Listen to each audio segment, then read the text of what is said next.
Good evening, everyone, and welcome to another edition of the Music and Mixing Show. I'm your host, DJ Michael Joseph, and I have guests tonight. I told you guys I was going to start getting guests, and last time I had one guest. This time I have two guests, and maybe next time I'll have to have three guests, but I doubt that's going to happen because I don't think I have that many friends that are willing to be seen in public with me. But tonight is going to be a special show. These two guys have some information about some stuff that I've talked to both of them about, and I thought, why not put it together? So in case you don't know who these are, first we're going to say hello to John Young, the head of Disc Jockey News. Hello, John, and welcome. Good evening, and thanks for having me. And the other guy on the other side is a longtime friend of mine, really talented DJ. You may even have seen him DJ at the Atlantic City DJ Expo at some of the specialty events. He's spun on the showroom floor. Mark Rambo, a.k.a. DJ Rambo. Hello. How's it going, everybody? Welcome. So, we are probably going to get a lot of questions. Oops, hold on. Nope. That's me. I thought I had that muted. Went over to the TV side of that. I do that all the time, and I double-checked it, too, so it wasn't feeding back. Anyways, I expect to get a lot of feedback on this tonight. I expect a lot of people to be highly opinionated. So I, as always, am going to start my show off with a disclaimer that I feel is necessary. Why is this, John, that every time I talk, I feel I have to disclaim what I'm about to say? It's kind of become a thing to you. Before we get started, though, you said there were going to be cookies, fresh-baked cookies? Someone fooled me on that one. Okay, fine. We'll still do the show. I might have some breakfast bars upstairs. That's about as close as I got. I can't keep stuff like that in my house because I just eat it nonstop, so I don't even keep it in the house. Oh, disclaimer time. Leftover wedding cookies or something? No, I don't have anything. So my disclaimer, like I said, I really feel like I have to do this disclaimer. And if anybody jumps in the chat later on, and those of you watching right now, feel free to push this disclaimer onto them in the chat. But one of the things I want to say is we really don't need you to chime in the chat every 5 minutes saying, oh, I've been DJing for months now. Everything's wide open. You know, it might be in your area. It may not. I don't know. So the idea of what we're talking about tonight is not also, going to help you understand a little bit what's going on behind the scenes and in other areas. I also want to say that this is not advice, okay? If you try this, don't blame us because you're a grown freaking adult, so make your own decisions. But what we're going to talk about tonight is we're going to give you some information about stuff we know because we want you to think about this stuff so that in the future, if you do get hit with one of the things we're going to talk about tonight at a event or something, you won't be so shocked and you'll be able to handle it maybe a little bit more professionally instead of freaking out like we all feel like sometimes we want to. So, with that disclaimer said, let's have a good time tonight and let's talk about some good stuff. So, this whole thing started out last week. Mark and I had a long conversation on Friday night, and then John came in on Monday night's show and was talking about some stuff. And through that, I want to start the past, move to the present, and then talk about the future. So us talking about do you need a COVID vaccination card, that's coming. So be patient. We're getting there because I want to build a narrative to get there, okay? So don't jump off just because we're not talking about it right now. So the narrative came about, both you guys have had shows, that events, where let's take a step back even further than last weekend. Things have been canceled, brought back again, canceled, stuff like that. John, have you had some events where the same person has booked you, then canceled, booked you, canceled, different things like that? Oh, certainly. Certainly. We had weddings from last summer that had rescheduled till this spring. And in some cases, they have canceled again without a future plan that they're like, someday we will do something. Some have basically canceled and said, we're just not going to do anything. We went and got married, and it's basically, we're not going to go through the cancellation part again. We just can't.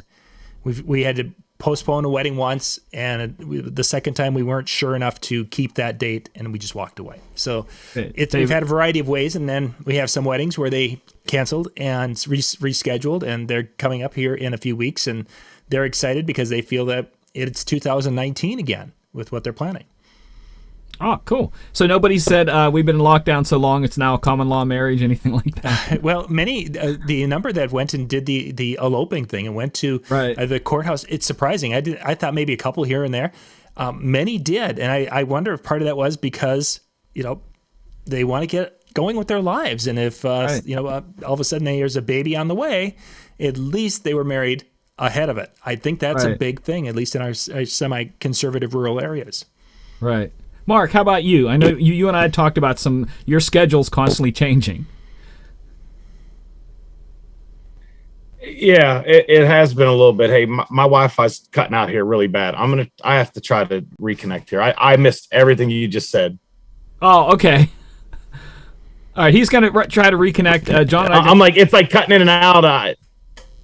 Yeah, just give me one second. I'll try to get back in. All right, we'll take it on without you. Ironically, we're having the same problem here. I'm good here. We just lost power here. Did you? Yeah, we just lost power, and you guys are every single time I have guests, I have trouble with internet and different things. But typically, well, I've got so much for battery backup. It's not a. All of a sudden, it's like the lights back there went. Are they out already? Yeah, no, we're back again. But okay, it's funny. While you're having trouble, Mark, his power went out. So yeah, it was like really weird. Oh, so what was the question? I know what you're talking about. The was it with the weddings?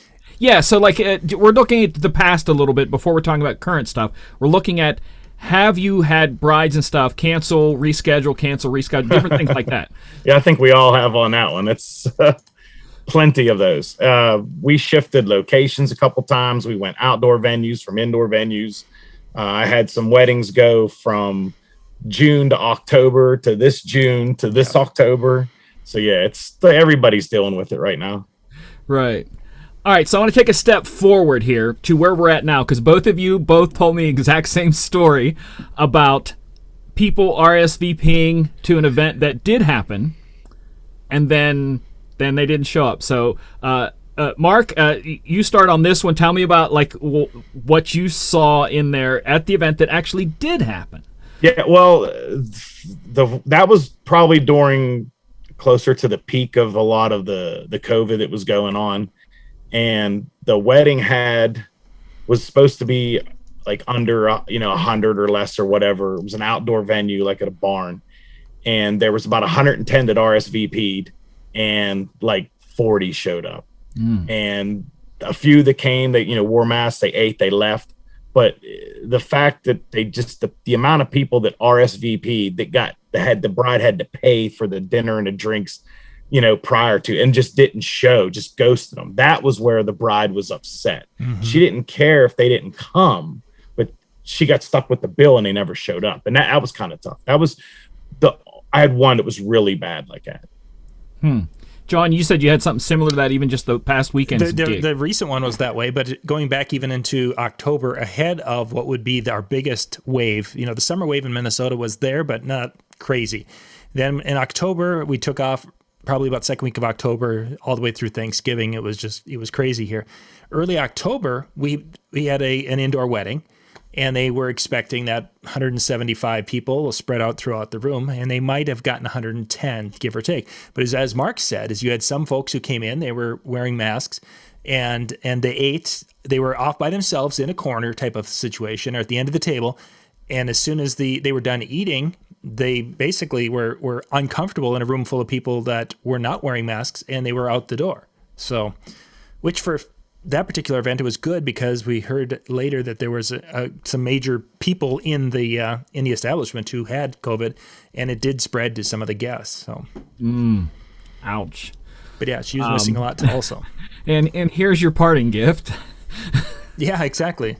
Oh, by the way, have fun with All right, that. so I want to take a step just slightly forward before we jump into any of the stuff. So again, so if you've just joined us, we are going to be talking about in further, so don't jump out and say we're not talking about this, because I want to build a picture here with this. So we've looked at the past, how gigs have changed, dates, and different things like that. We took a look at things recently where some people are being a little hesitant whether they even show up or not. If they show up, they stay for a short time, stuff like that. So let's take a short jump into the future of events coming up. Now, here in Pennsylvania, we are coming up on Sunday. They're going to be changing our rules and letting a few more people into certain gigs, and then they're also talking about that mostly everybody can get, at least have the ability to go get their shot by the 19th of April. So it looks like things are going to open up. But right now, before that jumps into that, are you still getting told by any venues or anything like that of restrictions, that you still kind of have to prepare for? John? Well, we're in a very rural spot of the state, Minnesota. If you're in the kind of the suburban or the metro area, Minneapolis-St. Paul area, that is a highly that's a highly Democratic area, for lack of a better way to describe it. Out here in rural Minnesota, it's a very Republican area. This isn't the way Minnesota used to be, but it is the way it is now. So out here, venues, when they say in Minnesota we're doing a great job with face masks, that's a bunch of crap as far as I'm concerned. Because in the outstate, I will go from business to business, and I'm one of the few that are wearing a mask. And I'm not belittling. It's just the reality of the situation is that with a smaller population, we don't have as many cases. Yes, everybody knows somebody who's died locally now, but it's just, I talk to this person every day of the week, and then we just don't wear our mask type of thing. And that mentality is here an awful lot. So the businesses have started to go away from that, especially when it wasn't being enforced by the Attorney General's office anymore. The local bar, when it was at 50% capacity by the limits, there was 75 to 80% of capacity on some nights when they had special food specials. So the venues aren't enforcing it at all, or even really laying out the guidelines. There's the sign on the door that says, hey, you're supposed to wear a mask because the governor said, but if you don't, we assume that you have a medical condition, and that's life. And that's as far as we go out here in rural Minnesota. Yeah, I was telling them, Mark, Monday night that I have a friend who works at Sheetz. And Sheetz obviously has those big giant signs on the door, you must wear a mask. And I asked him, I said, why, there's a couple people walked in without him, why don't you say anything? He goes, we're told not to say anything, but just to presume that it's a health issue why they don't. Yeah. So they're flat out told by management, don't say anything. I mean, it's just... what are you seeing, Mark?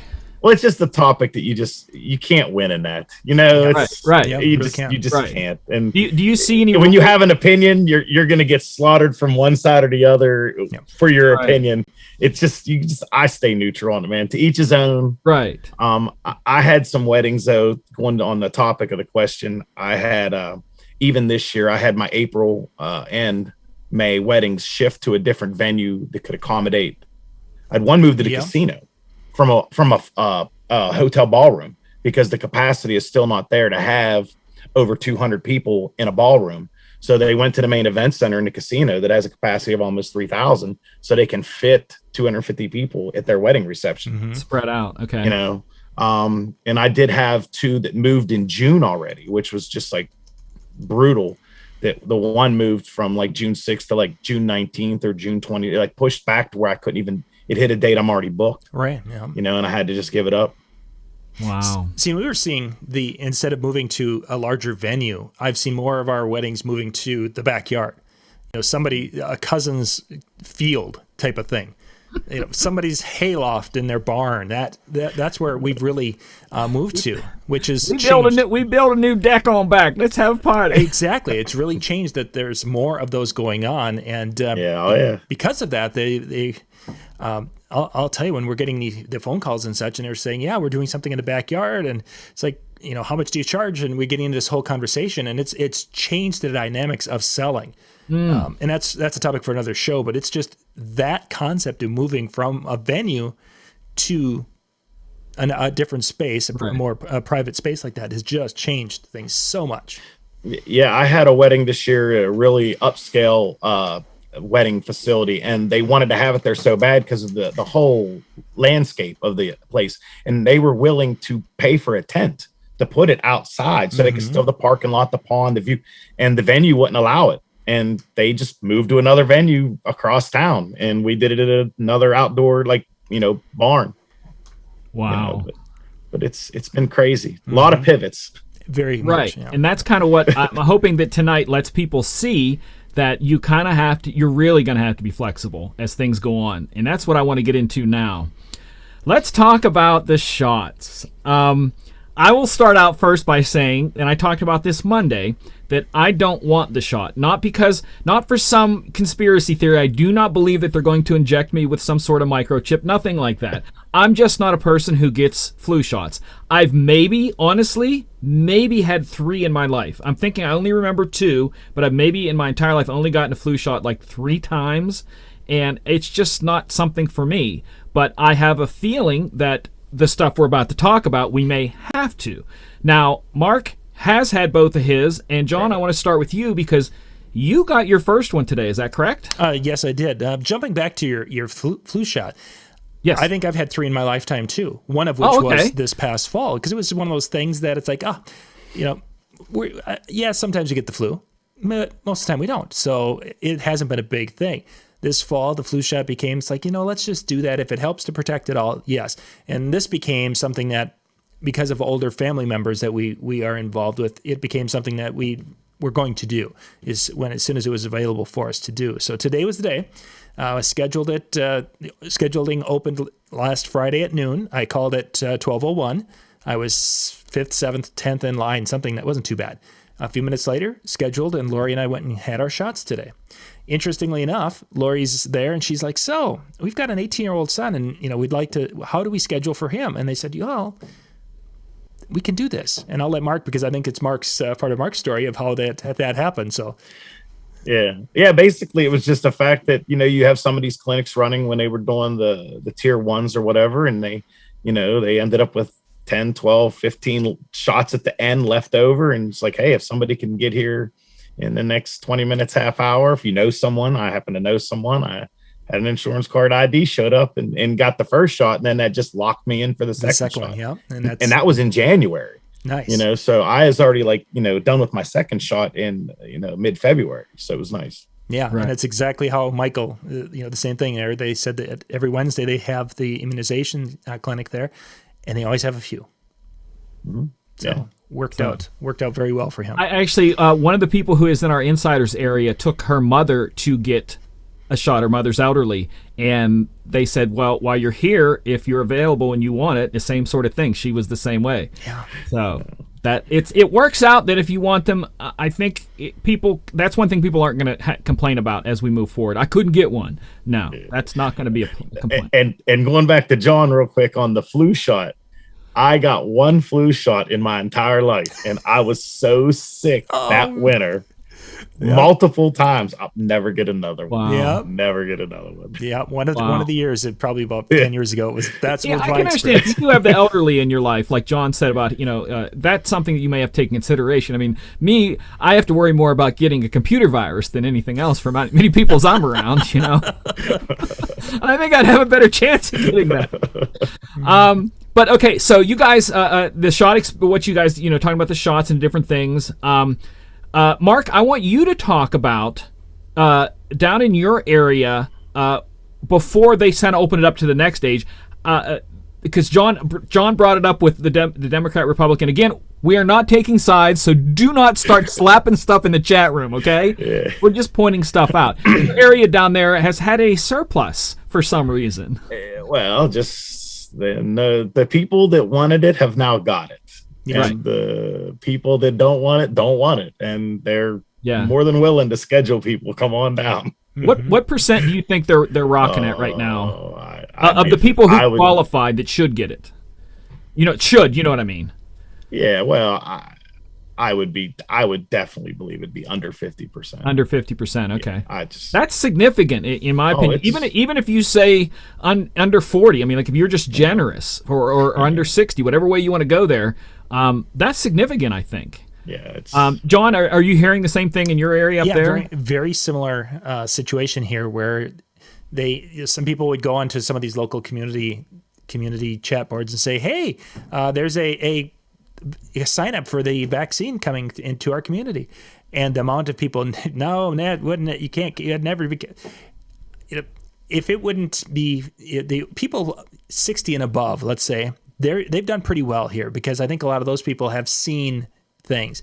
But we get below 45, and there's very few that are going to be taking that shot. And that 50% number could be a very real number in outstate Minnesota. Also, might even be fewer than 50%. But again, a lot of those folks have already had it because they were the ones that were in the bar this fall, and they were the ones that were doing the things, and they're the ones that we're at we just up the road a ways here. There was a 400-person wedding a couple of weeks ago, and that has that now I think I heard today 30% of the people have had or are in the version of COVID situations from that event. So. Mark, I want you to expand upon that about you talking about people who've had it. You had a venue that you did some stuff at where they were splitting up shifts between people who had it and didn't have it. Correct. Yes, they basically split when they had an initial outbreak. They split all the people after they tested everybody. All the COVID became one shift, and then all the non-COVID was a shift. And then basically they tried to run the non for a little while because they knew the other ones after quarantine would be like safe, but they still had to try to you had the A team, B team type deal that they kind of kept everything split. You also, Mark, had an issue where a place you spun at, another employee was there that ran a temperature and something. Tell us about that. Well, basically, yeah, it was where I worked. Another employee there failed a temperature check, and of course 2 days later was positive. So then I was out on COVID protocol, and then when I get notified, they tell you got to wait 3 or 4 days, then go get tested. Then you got to wait 3 or 4 days to get the result. Yep. And I got a negative result, and then by that time I'm already 7 to 10 days later, all missed work, no pay. Then you show back up, and here you find out the very next day somebody else on the shift yesterday had it. If it would have been my day, I would have been back out for another 7 or 10 days. And it's just like a big hamster wheel. So it was another reason why I was willing to hunt the shot down if it was available to get, because it just gets to be too expensive. I'm going to live my whole summer every other week sitting out on a 7 or 10 day wait list because somebody tested positive in a place that I'm working at. John, you look like you wanted to chime because you're like saying, and that's one of the things we were talking about last fall is that time frame that you're referring to, is that you wouldn't be if you met somebody Saturday night at an event and they coughed all over you, whatever. You're testing on Wednesday, maybe it's positive, you might come back, but you just can't be taking weekly shows without having something's got to change, because it just can't work. And that was such a head scratcher. And the concern, I was actually talking to the person who administered today, and he's not guaranteeing that the shot and the vaccination is going to be able to alleviate and give you enough security because of variants that are coming through. And it's like, oh, great. Nice. I don't even have variants in my notes, so maybe we can address that. I don't know. I have no experience on reading about it other than, hey, there's variants now. That's all I know. I just figured that once you have the shot, even if something else comes up and there's a new variant or somebody tested positive, hey, I already had the shot. Right. I just keep on trucking. I just keep on working. Right. Yeah, you're doing the checks coming in. Yeah, we're doing the best we possibly can, because these are the only tools we have for it. And it's like, and if it's not enough, and all of a sudden, all right. So now we're going to talk about that you've made that decision to get vaccinated. Okay. Mark and his wife celebrated as soon as they got their second shot and they were cleared. They left the country. What did you have to do about that? Not too much, man. Just get on a plane and go. But testing, no. You got tested how many times? No, only on the way back. They welcome you with open arms getting into Mexico. Okay. We went straight to Cancun, and it was just straight in, straight there, no problems. Now, the U.S. requires a test to get back within 72 hours of coming back. So we had to take a test down there, even though we were both vaccinated. But it is what it is. I mean, we looked at going to the Bahamas. You got a test to get in, you got a test to get out, you got to pay. So we just went down to Cancun and spent a week and really enjoyed it. It was really nice. I brought that up because of enforcement laws, because we all know that some people are a bit rebellious against masks, and they're going to be rebellious against shots. So when we look at this, there is people already talking about, and Mark, you told me, I don't remember what country you told me, where they were doing the restaurants were doing some nights for people who got... Yeah, I don't quote me. I want to say Italy? I think it was Israel. Israel, okay.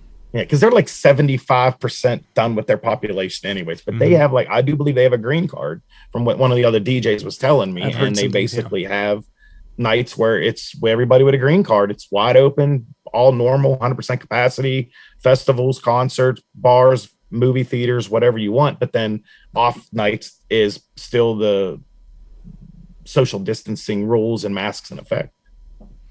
That's where I kind of want to look at this as. New York just did their what they call a vaccination passport app, and it's very similar to like a loading ticket that you would have on your phone. You can also print them out too, but it shows that you've got vaccinated. They're calling it the Excelsior Pass, which I would love to know why they decided to go that direction. I'm guessing it has to do with the drink of the gods,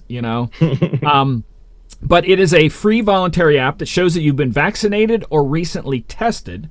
It works like a digital airplane boarding pass. You can't print it out. It's to be used in stadiums, theaters, restaurants, and weddings, and or even any other social gathering that is limited. Okay? Businesses have companion apps to then check yours and see if you are. It is only to show the vaccination or testing info, no other info, and it is locked in by blockchain, which that in itself, I think, people are going to doubt that they're going to know everything about me if I have that. So I want to dive into the conspiracy theory people when it comes to having this and needing it. So we already have government bodies in motion creating a system to get in the door. You can't unless you got a pass, unless you got your rubber stamp on your hand, you know. So with the people who are raging against masks and employees, how far is this going to be enforceable? Because if it was Madison Square Gardens in New York, I'm guessing they would enforce it. I don't care if you have season tickets. You don't have a shot, you don't have your thing, you don't come in. But how far out from something that established can that be done? Listen, that's an attorney question there, man. Right. So that's why I want to say how crazy this is. I want to point out to our viewers that it's not going to be cut and dry. We all got this. We're moving forward because it's going to be messy, intertwined. We thought we had, partisan arguments before. Now we're going to have shot partisan arguments. So I want you to mentally be prepared. And I want you guys to talk about your opinions of both an employee, I'm saying as in you getting hired to DJ somewhere, and a venue requiring you as the DJ to have the card, whether it be a wedding or a club, bar, and also what would you feel like working for a place that does require that for other people too? Man, so whichever one of you guys want to go first, because I know you both are like, I don't know, man, I don't want to say about this, but it's okay. It's okay. I gave my disclaimer. Everyone makes their own decisions. There's no right answer on this. That's just there is. I mean, if it's a private place and you want to do it to each his own, you want to keep people from coming in because they didn't get it or they don't want to wear a mask. Hey, man, look, that's your place. You please do what you want. It don't matter to me. You can't. Oh, that's just such a.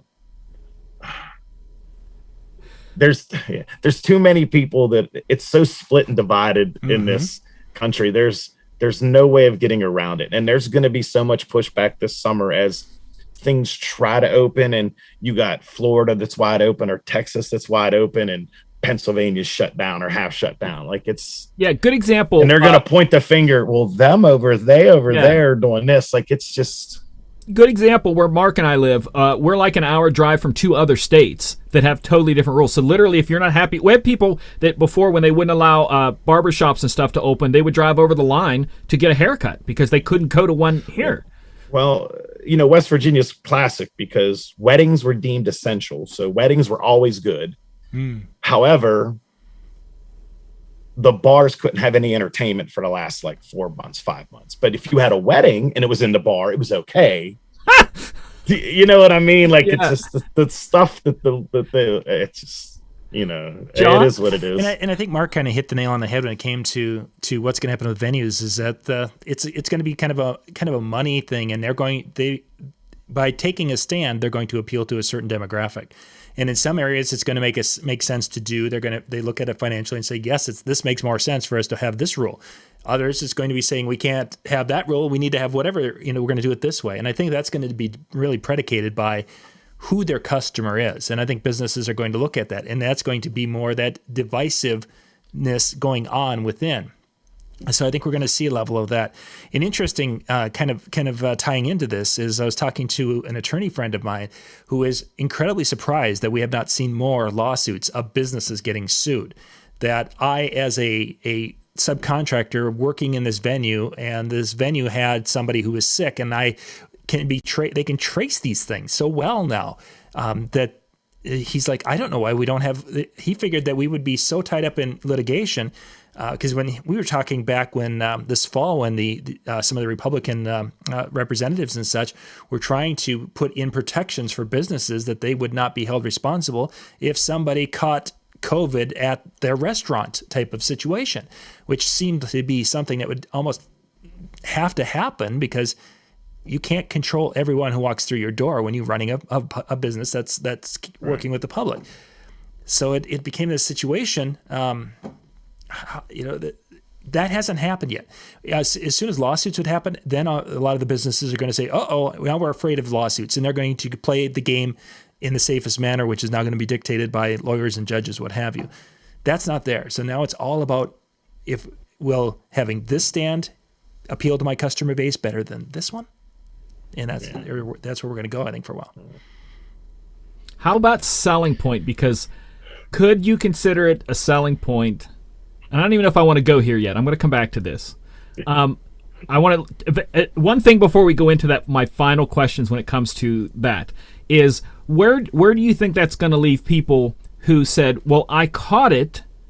I don't need to get the shot. Why can't you let me in?" If that happens, and I agree with you, John, that it is going to be this place is going to be this way, this place is going to be this way, this place got sued, so they're going to be freaking out, this place is going to be like, we don't care as long as the money's coming in, because you always got to follow the money. So it's going to be very convoluted. I'm just trying to see how we, as people who are subcontractors, can dance through this lightning storm, or whatever you want to call it, swim through the mud. I don't know what you want to call it. I think. What do you think? I've already made it through the storm at this point. Like I'm not looking forward to any. I mean, there's going to be dilemmas and venues, but I don't feel with me. I mean, I've made all the changes. I've worked the crazy 300 person non-mask September 2020 wedding. Like, I've pretty much done it all, and I had pretty much one or two weddings every month all through COVID. Like these people, these are wedding dates. They're moving them, like John said, to somebody's family backyard. They're going to farms, and there's plenty of barn locations, outdoor venues around here. Like they did everything possible to get still as many weddings in last year, And I think now that I did get the shot, like I'm just moving right along now. Like that's just one less thing I have to worry about, or anybody for the wedding couple has to worry about me being someone that's, transmitting it. But it's you don't even know. You could still do it with the shot. There's so much unknown with this. Yeah, exactly. You can't touch it. Yeah, it really kind of goes back to, as we, early on, is like we're doing the best we can, and doing what we think is, what seems to be the most intelligent thing to do, getting the vaccine, so then we can go do our stuff. There's so many unknowns yet of, will this affect that? Will it just become one of these things that this is what it's going to be, and occasionally someone we know is going to get sick and die from it? Kind of, as other things happen, people die from cancer, they die from this, that, and as kind of sucky as it is, it just might be the reality, and we just go forward and say, hey, we're doing the best we can. So this takes us to the ultimate question. Am I, and I'm saying that as a general, any DJ, am I as a DJ going to need to have my vaccination shot to be employable by places? No. I think there will be some, not everywhere. I think there's another one that was brought up, I think 2 weeks ago. Will your liability insurance for your DJ company require it? That one was an interesting one from an underwriter. Yeah. And that could be, that's why so many businesses are wanting to have their staff be.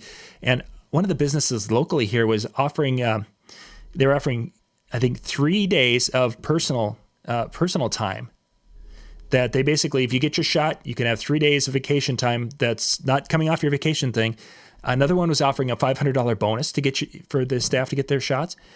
These businesses are there's a reason for it, and I think it's going to be based on the insurance and these companies saying, hey, you know what?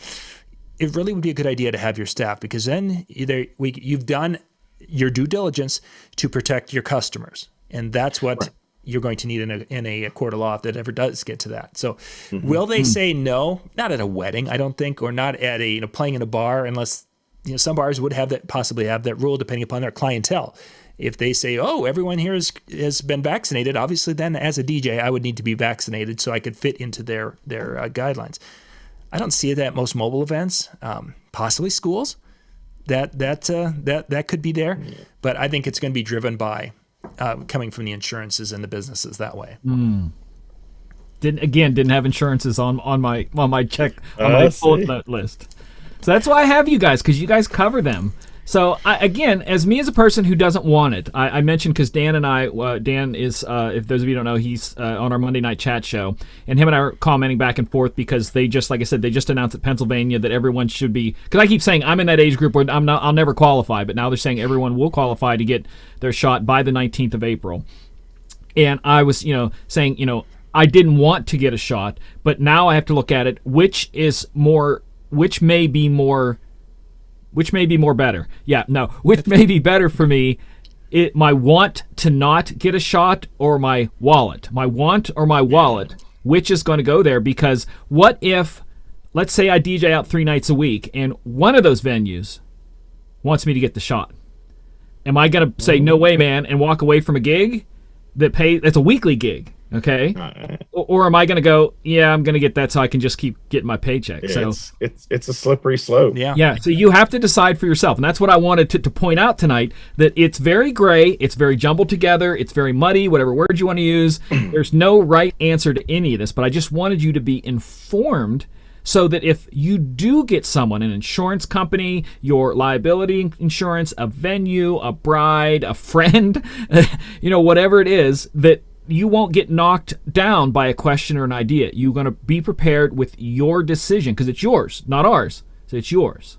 So I want to leave the final comments to both of you guys in whatever way you want to talk about any final thing about this, because I think I've made mine on there that I have to make my decision for myself, what is best for both me as a person and me as a business. And I think I know what my answer is going to be, but I'm not 100%. I think that I'm probably going to go ahead and get it, because if I get it and get sick from it, let's say I get the shot the 19th, chances are I'm not going to be back at a bar yet. I might be, I don't know. But if I get sick, then it's rather be sick then than 3 months down the road when everything's going full tilt, I catch it. But that could even happen too. Yeah. So all of these things are so gray that I want you to know about these things, so that as you're thinking about this stuff coming up, it is not going to be cut and dry. You're not going to go full tilt. You're going to run into little hiccups here and there. And that's what I want you to think about. So John and Mark, I want you guys now, whoever wants to go first, just raise your hand, and you guys can kind of give your final thoughts here on this on the way out. And even if your final thought is no comment, I accept that. Go ahead, John. Yeah, I think one area that we haven't touched on is how this is going to change events in that short term, meaning that things are going to happen where a wedding, and Mark kind of even talked about this, is where they had to move a wedding 2 weeks later in that situation.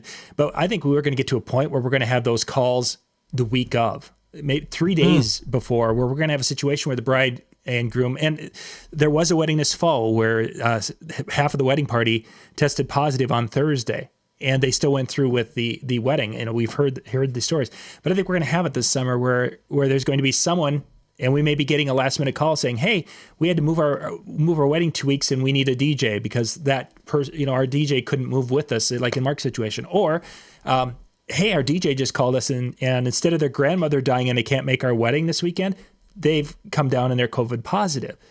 So I think there's going to be some, it's going to be an interesting summer for one thing, that I think there's going to be some little things that happen that it'd be like, didn't see that coming. And instead of having 3 months to work with a couple and plan their weddings, we might be doing 12 hours to put some things together. I mean, it could be part of it, and to go and not be, to say, oh, I can't do that. Well, maybe this is the year that a person says, you know what, I can put something together for you and make it happen. Yeah, it's definitely going to be interesting at getting through, at least through probably July. I think that by August, September, regardless of who doesn't get it, who does get it. And people I think they're just going to move on and live with it at this point with the way things are. But yeah, I mean, it was a lot more treacherous last fall than it was, I think, this spring and summer now, since it's kind of got around the areas, the people that got over it. And, you know, it's a wicked, you know, virus. But then again, they made it sound like it was going to just decimate so much of the population, where it was so limited on the total grand scheme of how they first drew it all out. Like me and Mike talked about, man, we're thinking there's a room of 40 DJs and we might all end up like literally laying in bed sick, like we got the flu, and a few of us might not be here next year, when it was nothing like that.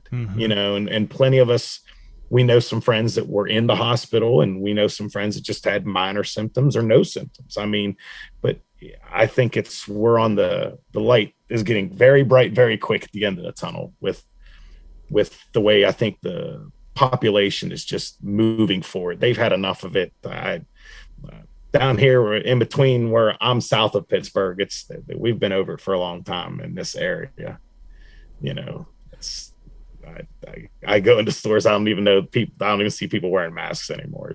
That's what Dan was talking about. He lives at the other end of the state, and I was telling him, I said, here in the city, I was at it wasn't Home Depot, it was Walmart on Friday. It was Friday. And I saw one person without a mask and was surprised that I actually saw a person without a mask, because I don't know what grouping in the Pittsburgh, but everywhere I go, people wear their masks. Yeah. You know, I actually saw people get stopped at a grocery store. Hey, you don't have your mask. And a manager comes over and gives them a mask. So it's interesting how it's so different place to place. Now, go ahead. No, you're right. I want to take a step back on this. The final thing that I think it's a good thing to talk about, because I showed you some of the names that John sent me about companies that may not be at the expo in the fall. Yeah. So we're talking way past all of this, way past all the summer, way past all the shots, way past all of this. Will we have people hesitant 6 months from now at an event that's that big? Do you think people are still going to go, I'm not going to go this year, I'm going to wait till next year, that kind of stuff?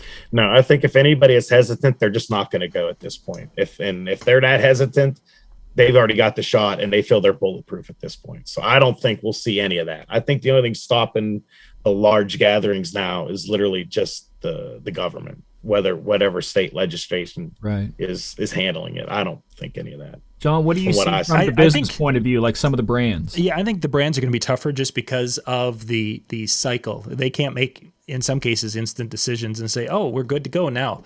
It's something that they had to be planning months in advance to do. And right now they can't say definitively yes, that they're going to do something even 6 months, 9 months for some of these companies.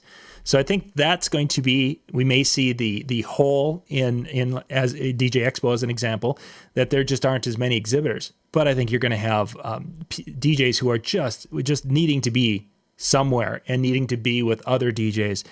The numbers of people in the hallways could be the biggest DJ Expo in years.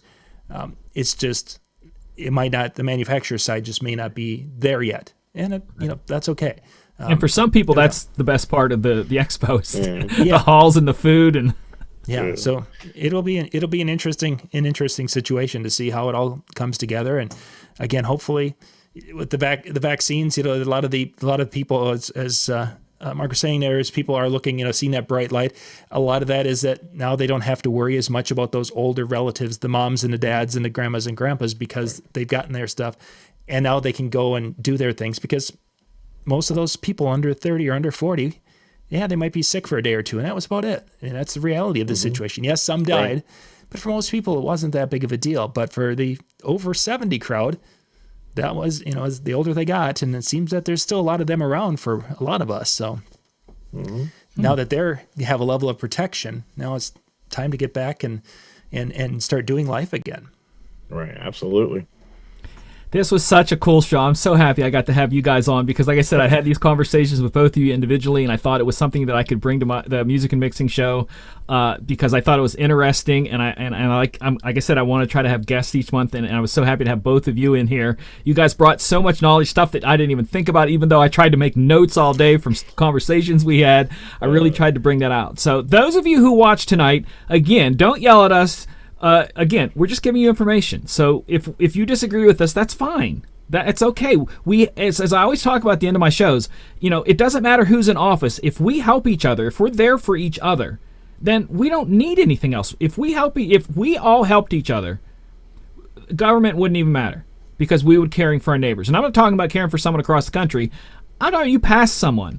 Care about them. And that's what I think and I want to try to push through my show, is that, yes, we are in competition as DJs, but we don't have to be like that cutthroat about this.